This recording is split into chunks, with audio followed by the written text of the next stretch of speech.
কেউ যদি এয়ারপোর্টে হোক, রাস্তায় হোক, রেল স্টেশনে কোনো মেয়ে যদি জাঙ্গিয়া পরে ঘুরে বেড়ায় কোনো দোষ হয় না, কিন্তু একটা মুসলিমদের মেয়ে হিজাব পরলে এদের গায়ে ব্যথা লাগে।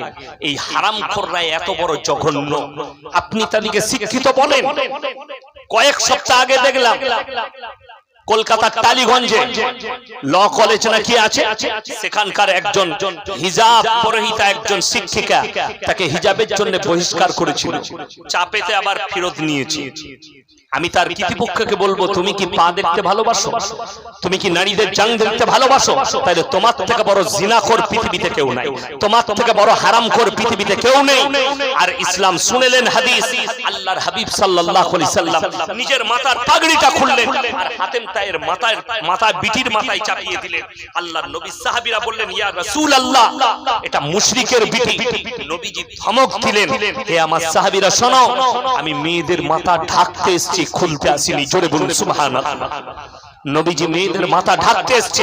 আর যারা শিক্ষিত আছেন শুনে যান, আল্লাহর কসম খেয়ে বলে যাচ্ছে, ইসলামের সবথেকে বেশি নারীকে অধিকার দিয়েছে পৃথিবীতে সব ধর্মের মধ্যে ইসলাম। সর্বপ্রথম অধিকার নারীর ইজ্জতকে ঢেকে দাও। জোরে বলুন সুবহানাল্লাহ।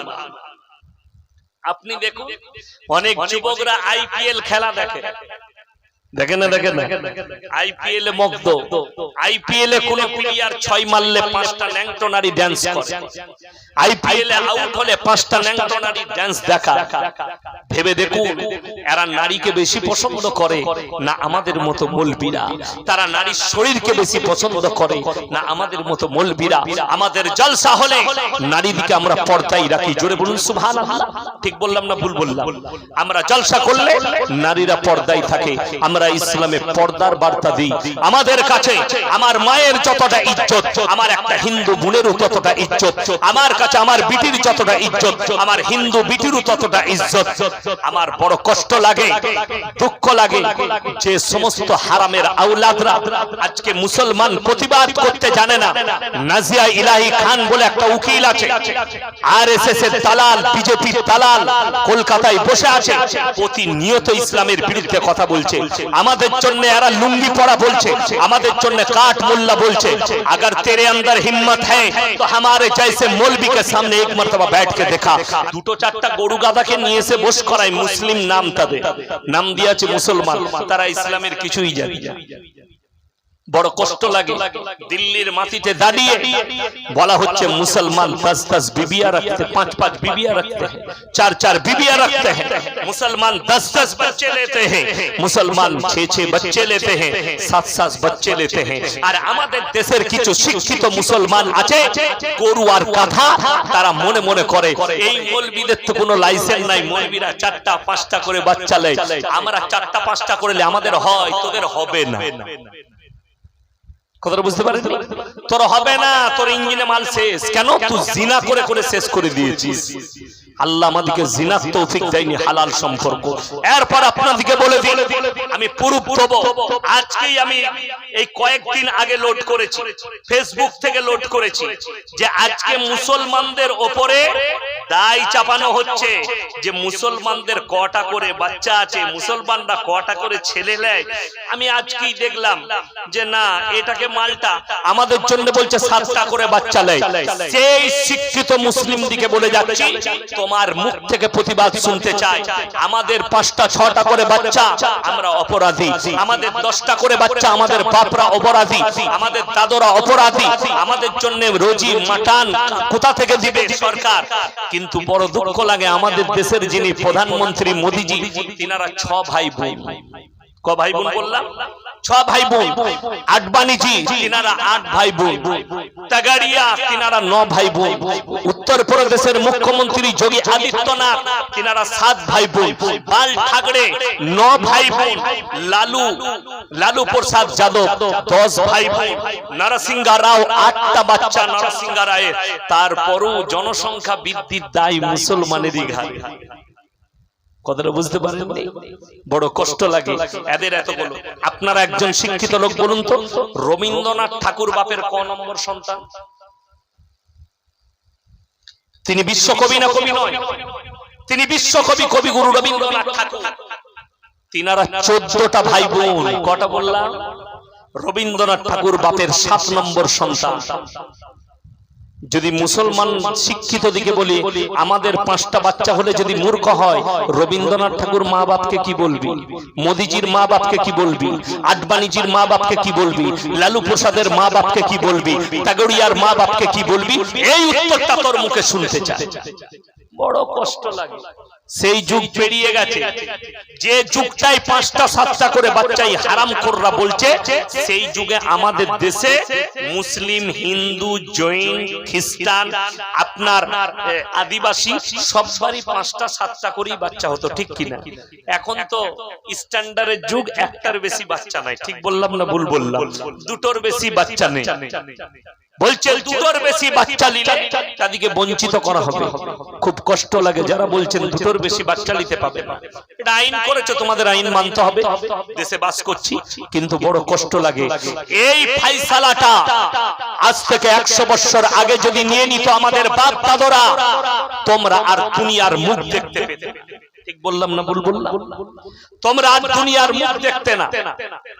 যারা বলছে দুনিয়ায় জায়গা কম পড়ে যাবে, আল্লাহর কসম করে বলছি, গোটা পৃথিবীতে আরো কত কোটি মানুষ আসবে ঠিক নেই, কিন্তু দুনিয়ার জায়গা তোমরা শেষ করতে পারবে না। যদি বলেন প্রমাণ, প্রত্যেক দিন খালি আমার বাড়ির কাছে কটা বালির ঘাট আছে? 4 থেকে 5টা বালির ঘাট। প্রত্যেক দিন 20,000 লরি বালি লোড হয়। বর্ষার আগে বড় বড় খাল হয়ে যায়, বর্ষাকালে পানি আসবে, বন্যা হবে দামোদর নদে। যখন পানিটা শুকিয়ে যাবে শীতকালে, আবার অতটাই বালি জমা হয়ে যায়। জোরে বলুন সুবহানাল্লাহ। তোমরা বাড়ি শেষ কর, বাড়ি তৈরি করে গোটা পৃথিবীর কোনায় কোনায় বাড়ি তৈরি করো, আমার বালির এক কোণ সরাতে পারবে না। তোমরা বাড়ি তৈরি করে দুনিয়ার জমিনকে শেষ করতে পারবে না। তার জন্য আল্লাহ দলিল দিয়েছে আরাফার ময়দান। 40 লাখ হাজি ওই ছোট্ট একটা মাঠে প্রবেশ করে যায়। ওইটা হচ্ছে সবথেকে বড় আরাফার ময়দানটা কিয়ামতের দলিল। আমার ভাই, প্রত্যেকটা ভাই নিয়ত করুন, আজ থেকে আমরা দিনের উপরে প্রতিষ্ঠিত হব। সকলে জোরে বলুন ইনশাআল্লাহ। নামাজ কেউ ছাড়বেন না, মায়ের দিকে পর্দাই রাখুন, পর্দা পুশিদার মধ্যে রাখুন। যদি আপনার বিবিকে জান্নাতে নিয়ে যেতে চান, আপনার বিবিকে সাথে করে আপনি জান্নাতে প্রবেশ করতে চান, স্ত্রীকে বলুন তোমার অধিক প্রয়োজন ছাড়া বাড়ি থেকে বের হও। অধিক প্রয়োজন ছাড়া। আমার টাউনের নাম বর্ধমান। আমাকে আপনারা মোবাইলে চিনেছেন, তাইলে আমার টাউনের লোক আমাকে চিনে না?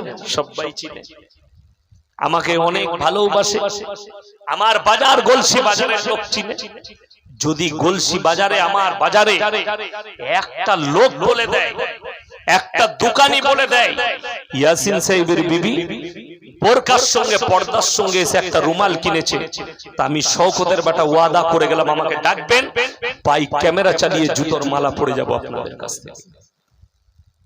আমার এলাকার কোন ধনী থেকে দরিদ্র কেউ যদি বলতে পারে ইয়াসিন সাহেবের মা কিংবা স্ত্রী আমাদের বাড়িতে প্যান্ডেলে, বিয়ের প্যান্ডেলে বসে খেয়ে গেছে, আমি মৌলভী শওকতের বেটা জীবনে আর বক্তব্য সমাজের বুকে কথা বলবো না। কি মনে হয় আমার বিবির শখ নেই জীবনে? জিজ্ঞেস করুন। আমার উপায়ান আমার শ্বশুর ঘরের লোকরাও শুনে। 17 বছর বিয়ে হয়েছে, হাতে গুনে কবার বাপের বাড়ি গেছে, এখনো হিসেব নেই। আমাকে আপনার কি মনে হয় শ্বশুর বাড়ির সঙ্গে আমার সম্পর্ক নেই? আমি যেদিনে বলি বাড়িতে আছি, জলসা নেই, আমার শাশুড়ি দেশি মুরগি রান্না করে দিয়ে পাঠায়। জানে হুজুর পোল্ট্রি খাই না, দেশি দিয়ে পাঠায়। আমি গিয়ে খেয়ে আসি, কিন্তু আমার স্ত্রী যাই না। নিশ্চয়ই আমার স্ত্রীকে সেইভাবে রেখেছি। যদি কারো সন্দেহ হয় আপনি স্ত্রীকে জোর জবরদস্তি আটকে রেখেছেন, তাইলে ইমানদারির সঙ্গে বলছি আপনার বিবিকে নিয়ে আপনি আমার বাড়িতে মেহমানদারি করুন। আপনি আমার মেহমানখানায় থাকবেন মাদ্রাসায়, আপনার বিবি আমার স্ত্রীর কাছে থাকবে। আমার বিবি যদি একটা অভিযোগ করে দেয় ইয়াসিন সাহেব আমাকে কষ্ট দেয়, তা আমি সমাজের সামনে আর মুখ দেখাবো না ইনশাআল্লাহ। বড় কষ্ট লাগে। আমাদের দেশে আসল কথা কি জানে? শুনে নাও, বন্ধুত্ব বাজারে শেষ করো, বন্ধুত্ব ক্লাবে শেষ করে দাও, বন্ধুত্ব খেলার মাঠে শেষ করো। বন্ধুত্ব যদি তোমার বাড়ির বিছানায় যায়, বাড়ির ঘরে চলে যায়, জেনে রেখে দিবে তোমার স্ত্রী পরকীয়ায় জড়িত হয়ে যাবে।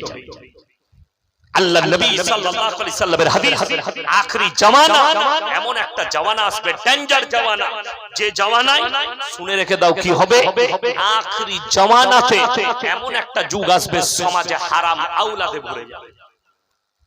হারাম আওলাদ কি করে হবে? আজকে জানেন সবথেকে বড় পাপ মুসলমানদের কাছে কি এসেছে? আপনারা হয়তো কতদূর আইন জানেন, আইনের লোক থাকলে জানেন, সরকার রায় দিয়েছে, ভারতে পাস হয়ে গেছে পার্লামেন্টে, পরকীয়া লিগ্যাল ভারতে সরকারি আইনে পরকীয়া লিগ্যাল। কারোর বউ যদি কারোর সঙ্গে শুয়ে থাকে রাত্রে বেলায়, যদি আপনি দেখলেন, সকাল বেলায় থানায় গেলে আপনাকে মেরে ফেলবে। কেন? ভারতে এটার কোনো আইন নাই, লিগ্যাল, যে কেউ কারোর সাথে শুতে পারে। হারাম আওলাদে ভরে যাবে। রাসূল আকরাম সাল্লাল্লাহু আলাইহি সাল্লাম হাদিস বর্ণনা করলেন, পরকীয়া আজকে যে পাপটা মুসলমানের কাছে ঢুকেছে, সেটা হচ্ছে লোকের বউকে নিয়ে পালিয়ে গিয়ে ঘর ঘর। তার আগে স্বামী তালাক দেয়নি, মাসলা শুনে যান, কেউ যদি কারোর বউকে নিয়ে পালায়, তার আগে স্বামী তালাক না দিলে গোটা পৃথিবীর হুজুর যদি এক কাছে হয়ে নিকাহ পড়ায়, নিকাহ শরীয়ত সম্মত লয় হারাম হবে। যতদিন পাস করবে জিনা করা হবে, বাচ্চা পয়দা হলে হারাম বাচ্চা পয়দা হবে। এটা ইসলাম, এটা শরীয়ত। আমি আপনাদেরকে জানিয়ে যাচ্ছি, কাল কিয়ামতের দিনে পাকড়াও হবে। হে মুসলমান, কোরআনে আছে ওয়ালা তাকরাবুজ জিনা ইন্নাহু কানা ফাহিশা ওয়া সা সাবিলা। ব্যভিচার করা তো দূরের কথা, যে রাস্তায় ব্যভিচার হয় সে রাস্তার ধারে পাশে তোমরা যাতায়াত করবে। যে রাস্তায় ব্যভিচার হয়, আখরি জামানায় পরকীয়ায় জড়িয়ে যাবে মানুষ, হারাম আওলাদ আসবে, নিজের স্বামীকে ছাড়া অপরের সঙ্গে সম্পর্ক করবে, আর তাদের দ্বারা আওলাদ জন্ম দিবে, আর সেইগুলোই হবে সমাজের বুকে হারাম আওলাদ, আর তারা হালাল বলে প্রকাশ পাবে। আমার ভাই, আমি লাস্ট কথা আপনাদেরকে বলে যাচ্ছি, আজকে যদি আমার পরিচয় আপনি মনে করছেন যে আমরা মানুষ আর জানোয়ারের মধ্যে ফারাক কি, জানোয়ারের চারটা পা আছে, জানোয়ারের মাথা আছে, জানোয়ারের আকৃতি আলাদা, তাদের সবকিছু আলাদা, তারা অন্য খাবার খায়, ঘাস খায়, আমাদের সঙ্গে এতটাই পার্থক্য, তারা অবলা প্রাণী আর আমরা হচ্ছি বলা। আমাদেরকে আল্লাহ বলার তৌফিক দিয়েছে, আকৃতি দিয়েছে, সৌন্দর্যতা দিয়েছে, কিন্তু এটাই পার্থক্য নয়। অরিজিনাল পার্থক্যটা বুঝিয়ে দিচ্ছি, তাহলেই বুঝতে পারবেন অরিজিনাল পার্থক্যটা জানোয়ারের সঙ্গে ইনসানের পার্থক্যটা, ফারাকটা আল্লাহ কি দিয়েছেন। আজকে যদি আমাকে জিজ্ঞেস করেন হুজুর আপনি কে, আমি সর্বপ্রথম বলবো আমি মৌলভী শওকত আলী মাজাহিরি। আমার বাপের নাম লব না, মায়ের বাবা। বাবা আপনাদিকে যদি কেউ জিজ্ঞেস করি, আলহামদুলিল্লাহ, আমি যদি আপনাদিকে কেউ কি জিজ্ঞেস করি তোমার পরিচয় কি, সে কি বলবে? নিজের বাপের নাম লিবে না মায়ের? কথা বলে বাবা। যদি বাবা কারো মারা যায়, তাও বলবে আমি অমুকের মৃত অমুকের সন্তান। বলবে না? বলবে আমি মৃত অমুকের সন্তান। বাবা মারা যাওয়ার পরেও এই কথাটাই বলবে, আমি মৃত অমুকের সন্তান। কেন? আল্লাহ রাব্বুল ইজ্জত মানুষের পরিচয় দিয়েছে বাপের দ্বারা, ইনসানের পরিচয় ঘটিয়েছে বাপের দ্বারা। আপনাদের এখানে ছাগল আছে না নেই? গরু আছে না নাই? আচ্ছা বলুন তো, ছাগলের বাচ্চা হলে কেউ বলে পাঁঠার বাচ্চা, কেউ বলে না ছাগলের, বলে ছাগলের। গায়ের বাচ্চা হলে ষাঁড়ের বাচ্চা কেউ বলে না, বলে গায়ের বাচ্চা। আল্লাহ জানোয়ারের পরিচয় দিয়েছে মায়ের দ্বারা, আর ইনসানের পরিচয় দিয়েছে বাপের দ্বারা। এটাই হচ্ছে ফারাক। চলুন, America, London, Britain, Japan, German, Australia, Brazil, New Zealand, দক্ষিণ কোরিয়া, উত্তর কোরিয়া, চাইনা, ব্রাজিল, যতগুলো বেঈমান কাফের দেশ আছে, তারা তাদের পার্লামেন্টে পাস করিয়েছে। কি পাস করিয়েছে? এরপর থেকে যতগুলো সন্তান, তারা যদি মায়ের পরিচয়ে বাঁচতে চায়, সেটাও বাঁচতে পারবে মায়ের পরিচয়ে। তাদের মধ্যে আর জানোয়ারের মধ্যে কোনো ফারাক থাকবে না। তারা নাম দিয়েছে রিলেশনশিপ। কতদিন থাকবে? আমি কালকে দেখলাম একজন আর্টিস্ট, নাম লব না, মুসলিম ছেলের সঙ্গে বিয়ে করছে। তিনি আবার আমাদের দেশের, আমাদের রাজ্যের একজন বড় সাংসদ। তার মেয়ে বিয়ে করছে একটা মুসলিম ছেলের সঙ্গে। আমি আজকে বললাম 1 বছর রিলেশনশিপে ছিল, মানে 1 বছর রাত কাটিয়েছে, বিয়ের প্রয়োজন পড়েনি। এতদিনে বুঝতে পেরেছে তোর আমার ছেলে নিয়ে লাভ আছে, এরপর বিয়ে করবো। এটার নাম হচ্ছে রিলেশনশিপ দিয়েছে বেঈমান কাফেররা। আর মানুষ এগুলোকে হালাল সম্পর্ক মনে করবে। আজকে কলকাতায় গিয়ে দেখতে পাবেন বহু মুসলিম শিক্ষিত যুবক, বহু মুসলিম যুবতী, শিক্ষিত যুবতী, তারা রিলেশনশিপ করে আছে আর মনে করছে আমাদের যেদিনে মনে হবে যে আমরা একে অপরকে ভালোবাসি সেদিনে বিয়ে করে নেব। এখন আমরা রিলেশনশিপে থাকি। আল্লাহর কসম, এদের জন্য জান্নাত হারাম, জাহান্নাম ওয়াজিব হয়ে যাবে। যারা এই জিনাকে প্রমোট করবে, এরা বেঈমান কাফেরের আখলাক আর চরিত্রকে যারা প্রমোট করবে। আগে চলুন আমার মুসলমান যুবক যুবতী শুনে যাও, বেঈমান কাফেররা তারা পাপগুলোকে নাম পাল্টিয়ে আপনার কাছে পেশ করে দিবে, আপনি অনুভবই করতে পারবেন না। এখন বেঈমান কাফেররা নাম দিয়েছে ভ্যালেন্টাইন ডে, কাজ হচ্ছে জিনা করা। তারা নাম দিয়েছে রোজ ডে, কাজ হচ্ছে জিনা করা। তারা নাম দিয়েছে কিস ডে, নাম হচ্ছে জিনা, কাজ হচ্ছে জিনা করা। তারা নাম দিয়েছে চকলেট ডে, কাজ হচ্ছে জিনা করা। আপনি কি মনে করছেন কলকাতার সোনাগাছি পতিতালয়, আসানসোলের নিয়ামতপুর পতিতালয়, বর্তমান টাউনে পতিতালয়, সব থেকে বড় পতিতালয় এখন যদি চলছে তো অবাধে পার্কগুলোতে জিনা চলছে। আর আল্লাহর নবীর হাদিস, এমন একটা আখরি জামানা আসবে রাস্তাঘাটে কুকুরের মতো নারী পুরুষ জিনা করবে, তখন জানবে কিয়ামত তোমাদের কাছে চলে এসেছে। এদের লজ্জা শরমের মাথা খাবে। আজকে চলুন দিল্লি, বোম্বাই, কলকাতার এয়ারপোর্টে ন্যাংটো ঘুরে বেড়াচ্ছে, এদের জন্য কোনো কেস তৈরি হয় না, এদিকে পুলিশ অ্যারেস্ট করে না। কিন্তু একটা মুসলিমদের মেয়ে, সে যদি হিজাব পরে যায়, সে যদি বোরকা পরে যায়, তার উপরে সঙ্গে সঙ্গে অ্যাটাক হয়। এটাই হচ্ছে দুঃখের বিষয়, এটাই হচ্ছে বেদনার বিষয়। আজকে আপনি নিজেকে শিক্ষিত বলে দাবি করছেন না, ওটা বর্বরতার চোখ, ওটা বেঈমান কাফেরদের চোখ যেটাকে বলছেন, ওটাই আবার ফিরে আসবে কিয়ামতের পূর্বে। তাই আজকে সমকামিতা লাভ পেয়েছে, পরকীয়া বেড়ে যাচ্ছে। এগুলো আগের যুগে ছিল, যেগুলো রাসূলের যুগে উঠে গিয়েছিল। আর আল্লাহর নবী হাদিস বর্ণনা করলেন আখরি জামানায় ওই পাপগুলোই ফিরে আসবে, খালি নামটা পাল্টিয়ে দিবে মডেলিং বলে। আপনারা মনে করছেন এখন যে 5 স্টার হোটেলগুলো অবাধে মদ আর নারীর ব্যবসা চলছে, এটা কি রাসূলের যুগে ছিল না? রাসূলের যুগে ছিল, সেটার নাম ছিল হাম্মাম। হাম্মাম মানে হচ্ছে ওই জায়গায় মদ খেত আর নর্তকীরা ডান্স করত। এখন বারেতে মদ খায় আর সেখানে বারের নারীরা ডান্স করে। একটাই জিনিস খালি পাল্টিয়ে গেছে। রাসূলের জামানায় রাসূল পরিষ্কার করলেন, আর এখন মডেলিং এর নাম নিয়ে ফিরে এলো। তা না হলে সৌদির মতো জায়গায় বার খুলতো না, সৌদির মতো জায়গায় মদের দোকান খুলতো না, সৌদির মতো জায়গায় ভিডিও হল খুলতো না। এগুলো সব কিয়ামতের আলামত। আমার ভাই, শেষকালে সকলে হাত তুলে বলুন আমরা 5 ওয়াক্তের নামাজি হব। সকলে জোরে বলুন ইনশাআল্লাহ। নামাজ কম্পালসরি, নামাজ অবশ্যই আপনাকে পড়তে হবে। আল্লাহর রাসূলের হাদিস, যার নামাজ নাই তার মধ্যে ইসলাম নেই। আপনার মধ্যে নামাজ নেই, আপনার মধ্যে ইসলাম নেই, এটা রাসূলের হাদিস। নামাজ অবশ্যই পড়তে হবে। কেন? ইন্নাস সালাতা তানহা আনিল ফাহশাই ওয়াল মুনকার। হে নবী বলে দাও, নিশ্চয়ই নামাজ এমন একটা ইবাদত, মানুষ যখন নামাজ পড়ে অশ্লীল কাজ থেকে ভালো কাজের দিকে নিয়ে যাই। জোরে বলুন সুবহানাল্লাহ। এই যে কুরবানি, বহু মুসলমান কুরবানি বুঝে, আর অনেকজন বুঝার পরেও নিজেকে চালাক মনে করে, মৌলবীদিকে বুঝতে দেব না। বাড়িতে 10টা মেম্বার আছে, 10 জনই হচ্ছে মালে নিসা, 10 জনের উপরই কুরবানি ওয়াজিব। তার মানে 10টা ভাগ। কটা বললাম? 10টা ভাগ। আপনি 10টা ছাগল দেন।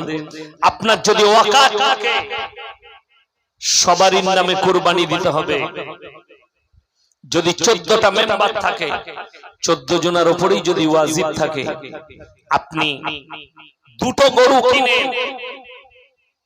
14 জনাই মালদার, 2টো গরু কিনে সকলের নামে কুরবানি। কুরবানি মনে করেছে গোশত খাওয়া, গোশত খাওয়াটা নিজের নামে, কুরবানির গোশত খাওয়াটা সুন্নত, অবশ্যই খাবে। কিন্তু গরিবের কাছে মাংস পৌঁছানো, গরিবের কাছে পৌঁছে দেওয়া, তার বাড়িতে পৌঁছে দেওয়া। আপনাদের হুগলি ডিস্ট্রিক্ট হাওড়ায় আলহামদুলিল্লাহ মালদাররা অনেক কুরবানি দেয়, গরিবের কাছে পৌঁছায়। কষ্ট লাগে আমাদের বর্ধমান জেলা, তারপরে আরো বিভিন্ন জেলার বড় লোকরা কুরবানি দিতে চায়। বাড়িতে 10টা মেম্বার, 10 জনের নামে কুরবানি হবে, কিন্তু দিয়েছে 2টো ভাগ, গোশ খাবার লোক নাই, তারা মার খাবে না। ওই জন্য হিসেব আল্লাহর কাছে দিতে হবে। কোরআনে আছে মালের প্রতি কেউ মহব্বত করবেন না, সকলে জোরে বলুন ইনশাআল্লাহ। দুনিয়ার সম্পর্কে আল্লাহ কোরআনে এক জায়গায় বলেছেন আমাল হায়াতুদ দুনিয়া ইল্লা মাতাউল গুরুর, এই দুনিয়া তোমাদের জন্য সম্পূর্ণ ধোঁকা। আপনি ধোঁকায় পড়ে আছেন। কোরআনের আয়াত শুনিয়েছি প্রথমে, ওয়াইলুল লিকুল্লি হুমাযাতিন, হে নবী কিছু মানুষের চরিত্র এমন হবে, তুমি পৃথিবীর মানুষকে শোনাও, সামনে একরকম পেছনে একরকম। আপনি বাজারে দেখা হয়েছে, আসসালামু আলাইকুম ভাই, ভালো আছেন? আলহামদুলিল্লাহ, অনেকদিন দেখা হয়নি, তুমি ভালো আছো? তোমার লেগে মনটা খারাপ করছিল। যেমনি আপনি চলে গেলে বলছে শালা এখনো মরেনি, বেঁচে আছে। এমাল আছে না না? গাদা আছে। পেছনে একরকম, সামনে একরকম। কোরআন সাবধান করলে এদের কাছ থেকে। আল্লাযী জামা মালাহু ওয়া আদা, তারা মাল জমা করে বারবার গুণয়ন করে, গুনে গুনে আলমারিতে টাকা রাখে। ইয়াহসাবু আন্না মালাহু আখলা, আর তারা মনে মনে ভাবে এই ধন সম্পদ আমাদের কাছ থেকে কোনোদিন আর যাবে না। আল্লাহ কোরআনে বললেন কাল্লা লায়ুবাযান্না ফিল হুতামা, আমি তাদেরকে হুতামাতে নিক্ষেপ করব। আল্লাহর রাসূল কাঁদলেন আর বললেন ওমা আদরাকা মাল হুতামা, ওগো আল্লাহ হুতামা কি জিনিস? আল্লাহ বললেন নারুল্লাহিল মুনকাদা, সেটি হচ্ছে আমার একটি প্রজ্বলিত আগুন, একটা জাহান্নামের নাম হচ্ছে হুতামা। আল্লাতী তাতলিউ আলাল আফিদা, এমন আগুন যার মধ্যে কোন পদার্থকে ফেলিলে তাকে চূর্ণ বিচূর্ণ করে দেয়। আল্লাতী তাতলিউ আলাল আফইদা ইন্নাহা আলাইহিম মুসাদা ফি আমাদিম মুমাদ্দাদা, এক একটা থাম্বাই একজন করে বন্ধন করা হবে, রক্ত চর্বি গলে গলে পড়বে কিন্তু মৃত্যুবরণ করবে না। আল্লাহর কসম, কিয়ামতের ময়দানটা বড় ডেঞ্জার হবে। হাদিসে আছে আল্লাহ জমিনকে এতটা তাতাবেন, এই জমিনটা তামার মতো কালার ধারণ করে ফেলবে, কিন্তু যারা ঈমানদার মুমিন হবে তাদের জন্য আল্লাহর আরশে ছায়া থাকবে। যারা ঈমানদার হবে, আপনি কি মনে করছেন আল্লাহ কিয়ামতের দিনে হিসাব নেবেন? আল্লাহর জন্য কতটা কঠিন না, আল্লাহর জন্য বড় সহজ হিসাব নেওয়াটা। আল্লাহ কোরআনে বলেছেন যে আমার জন্য কতটা সহজ। আল্লাহ এক শ্রেণীর জবানকে বন্ধ করবেন, কাদের? যারা হাতের দ্বারা জিনা করেছে, হাতের দ্বারা মার্ডার করেছে, যারা হাতের দ্বারা মানুষের ক্ষতি করেছে। আপনি জানেন আমাদের সমাজের লোক কত বড় বড় পাপ করে, অথচ ওগুলোকে পাপই মনে করে না। আমি কিছুদিন আগে যাচ্ছিলাম বাঁকুড়া জঙ্গল পেরিয়ে, বিনপুর জঙ্গল পেরিয়ে এক জায়গায় জলসা, জঙ্গল মহলে যেতে যেতে দেখলাম জঙ্গলে কেউ আগুন ধরিয়েছে। এই যারা জঙ্গলে আগুন ধরিয়ে দেয়, যতগুলো প্রাণী পুড়ে মারা যাবে আল্লাহর কসম তাদেরকে হিসেব লাগে। বিনা কারণে জঙ্গলে যদি আগুন ধরিয়ে দাও, বিনা কারণে ওই গাছের প্রাণগুলো গেলে ওই গাছের প্রাণের বদলে আল্লাহর কাছে প্রাণ লাগবে। যতগুলো প্রাণকে তুমি অন্যায়ভাবে হত্যা করেছো তোমাকে হিসেব দিতে হবে। যারা পুকুরে নদীতে বীজ দেয় না মাছ ধরার জন্য, নদীতে যদি কেউ বীজ দেয় মাছ ধরার জন্য, যতগুলো মাছ এবং প্রাণী কষ্ট পাবে, এক একটা জানের বদলা কিয়ামতের দিনে লাগবে। তুমি যদি তাহাজ্জুদ পড়ো তারপরেও তোমাকে আটকানো হবে। ওই জন্য আপনি এইগুলোকে ছোট ছোট পাপ মনে করেন, আর আপনি যদি মনে করেন অস্বীকার করব, আল্লাহ কোরআনে সূরা ইয়াসিনে বললেন আল-ইয়াওমা নাখতিমু আলা আফওয়াহিহিম ওয়া তুকাল্লিমুনা আইদিহিম ওয়া তাশহাদু আরজুলুহুম বিমা কানু ইয়াকসিবুন। আমি আল্লাহ রাব্বুল আলামিন কিয়ামতের দিনে তাদের জবানগুলো সিলাই করব, বন্ধ হয়ে যাবে। ঠোঁট কথা বলবে, চোখ কথা বলবে, হাত কথা বলবে, কান কথা বলবে, তার অঙ্গ প্রত্যঙ্গকে কথা বলার যোগ্যতা দান করে দেব। তারা সাক্ষী প্রদান করবে, তোমাকে কোনো কথাই বলতে দেওয়া হবে। চলুন আর এক জায়গায় আল্লাহ বললেন, হে আমার নবী বলে দাও, আমি এত সহজে হিসেব নেব। কিরামান কাতিবিনা ইয়ালামুনা মা তাফআল। প্রত্যেকটা নারী পুরুষের কাছে বক্তা নিয়ে আসে, দুজন করে ফেরেশতা নিযুক্ত করেছে। দুজন করে ফেরেশতা নিযুক্ত করা আছে।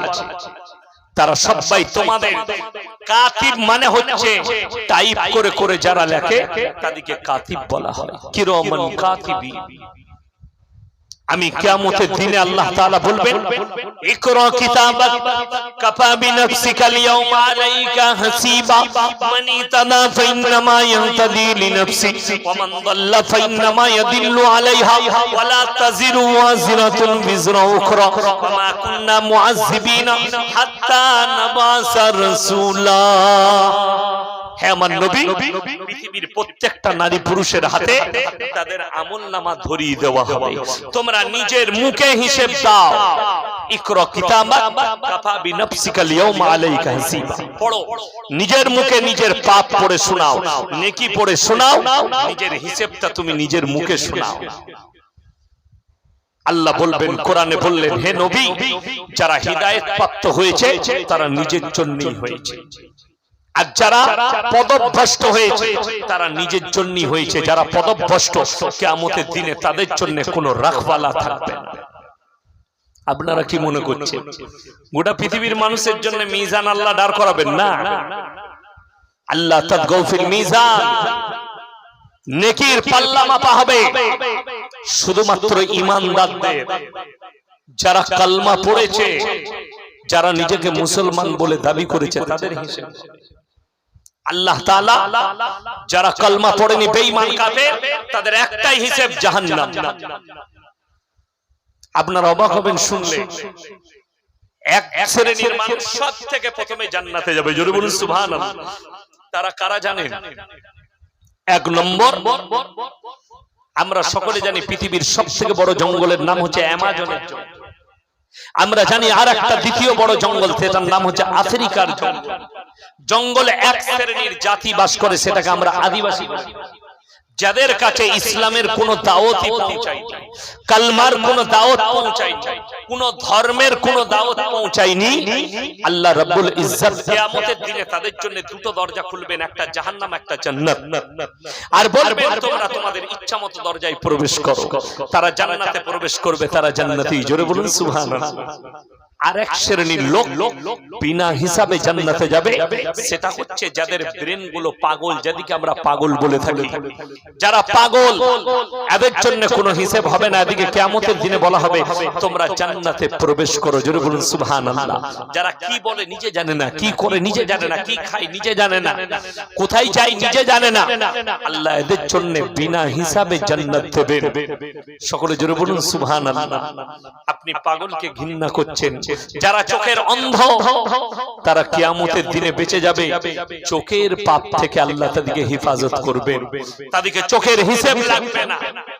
তারা চোখেতে আল্লাহকে বলবেন, আল্লাহ যেটাই দেখেছি সেটাই অন্ধকার দেখেছি, আল্লাহ যেটাই দেখেছি সেটাই কালো দেখেছি। অন্ধর কাছে সবটাই কালো, লালটাও কালো। আমাদের কাছে টিউবলাইটটা জ্বলছে, এটা সাদা, ওটা ডিজাইন, কিন্তু একটা অন্ধর কাছে। আমি যখন বাচ্চা ছেলে, আমাকে কোলে করে মানুষ করেছে একজন রফিক ভাই নাম, আমাদের মাদ্রাসার ছাত্র, এখনো আছেন, বিয়ে শাদী হয়। তো আবার আমার সাথে পড়েছে মাদ্রাসায়। আমি যখন আব্বার মাদ্রাসায় পড়তাম, আমার সাথী একসাথে পড়েছি, এখন আবার আমার ছাত্র, এখনো পড়ছে, আমাদের সঙ্গী খানা খাই। রফিক ভাই বলি তো আমাকে মাঝে মাঝে দুঃখ করে, ইয়াসিন ভাই আমারও যদি চোখ থাকতো আমি কোথাও ইমামতি করতাম, আমি হাফেজ হয়ে যেতে পারতাম, মৌলবি হতাম। আমি বলি, আল্লাহ তোমাকে সবথেকে বড় দৌলত দান করেছে, আল্লাহ তোমাকে সবথেকে বড় দৌলত দান করেছে যে তোমাকে চোখ দুটো দেয়নি।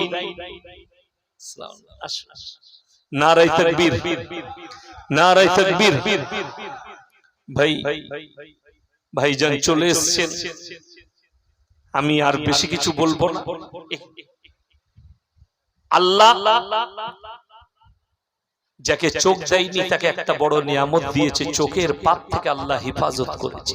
আমি বলেছি ওই রফিক ভাইকে, ভাই তুমি আমার সাথী, কিয়ামতের দিনে তুমি চোখ নিয়ে উঠবে আর আল্লাহ তোমাকে চোখের পাপ থেকে হেফাজত করেছে। দুনিয়াটা তো ওমাল হায়াতুদ দুনিয়া ইল্লা মাতাউল গুরুর, কিছুক্ষণের জন্য। তাই আমার সকল ভাইকে অনুরোধ, সবাই 5 ওয়াক্তের নামাজি হব, জোরে বলুন ইনশাআল্লাহ। আল্লাহ আমাদের সকলকে কবুল করুক, আজকের জালসাকে কবুল করুক। আমার ভাইজান এসেছেন, আমি ওনার জন্য, যদিও আমি বুঝতে পারছি আমার থেকে বয়সে ছোট হবে, আল্লাহ উনার হায়াতে বরকত দেখ, ইলমে বরকত দেখ, আল্লাহ ইলমে নাফি, আমলে সালিহা দান করুক।